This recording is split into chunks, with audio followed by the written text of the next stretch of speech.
Welcome back. Thom Hartmann here with you live from CPAC, the Conservative Political Action Conference. And Jeff Steyer is with us, Senior Fellow with the National Center for Public Policy Research, their website, nationalcenter.org. Jeff, welcome to the program. Thanks for having me on. So, in your opinion, Mayor Bloomberg has gone nuts in New York City. Well, you know, originally, we all know that he tried to ban soda. Anything larger than a 16-ounce cup was banned. He did, well, actually... Well, he tried to ban it, and it became the fodder for talk show hosts and comedy late-night comedy shows to make fun of.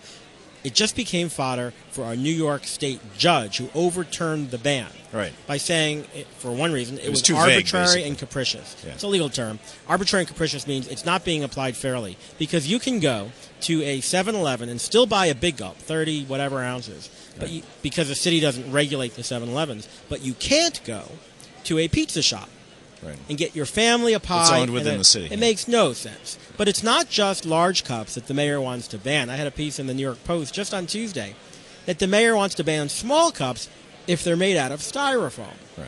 Because styrofoam lasts forever in our environment and is extremely environmentally destructive. First of all, he's wrong. A lot of communities have banned styrofoam. They have. All over the country. All over the world. All over the world. And it's just another example how the government thinks it knows better than individuals. Maybe they do. Well, styrofoam is actually a great choice to keep hot food hot and cold food cold. Think about it. Why do consumers and vendors choose styrofoam? That styrofoam, though, gets used over and over and over again. The styrofoam is used at the wholesale level.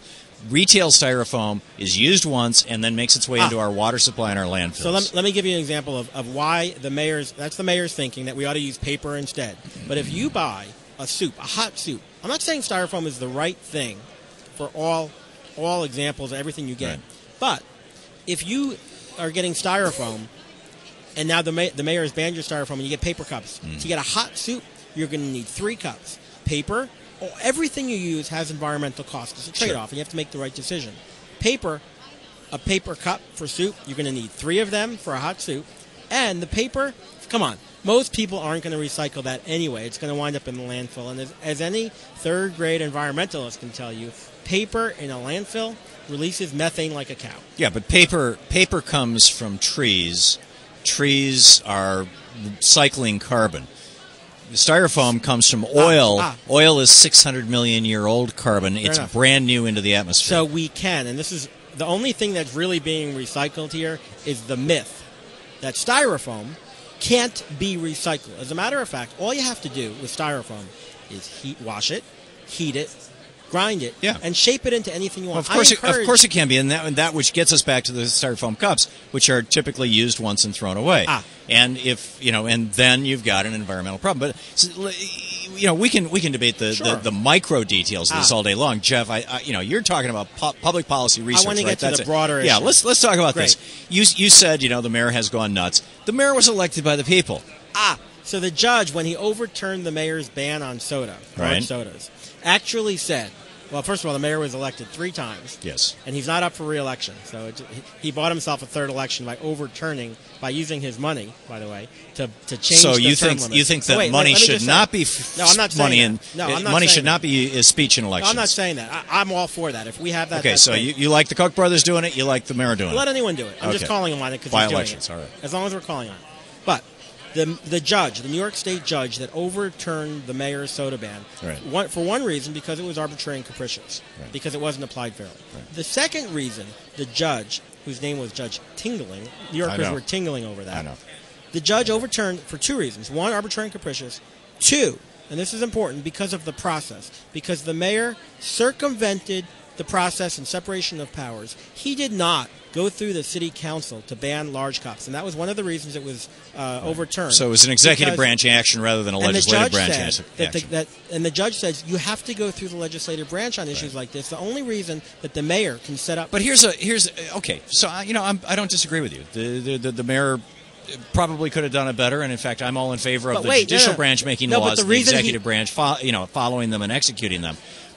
But what about the issue of obesity in New York City? And what about, I guess we've talked about landfills. Yeah, let's talk about it. But first, let me just say, the reason the mayor did not go through the city council and did it by fiat... They wouldn't have voted for it. They wouldn't have voted for it. So you have to be responsive to the electorate, and the electorate was against it.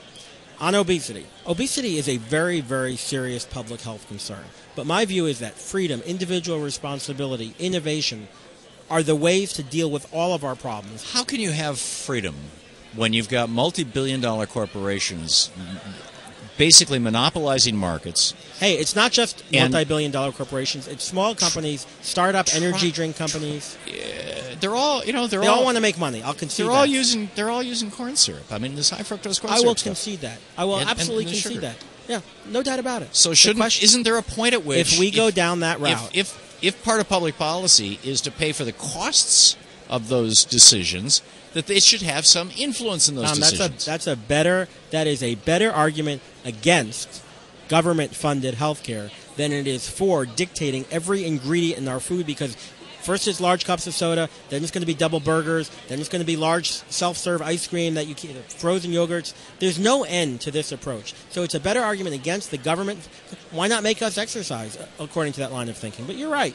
It's a problem, but to me it's an argument against government. Well, actually, the way the other countries that have government, the other 33 out of the 34 most developed countries in the world, the OECD nations, they will use tax policy to discourage There was just a Danish this kind of behavior. There was just a Danish food tax, and it was a disaster, and it got overturned. Okay, so the people speak. Yeah, I mean that's democracy.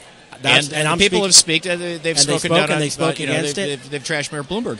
We're still stuck with the problem of being the fattest nation in the world. We are, in large part because the food monopolies are shoving poison at us. I don't care if they're monopolies or not. We have an obesity problem. Well, you should care if they're monopolies or not. I thought conservatives were for free enterprise.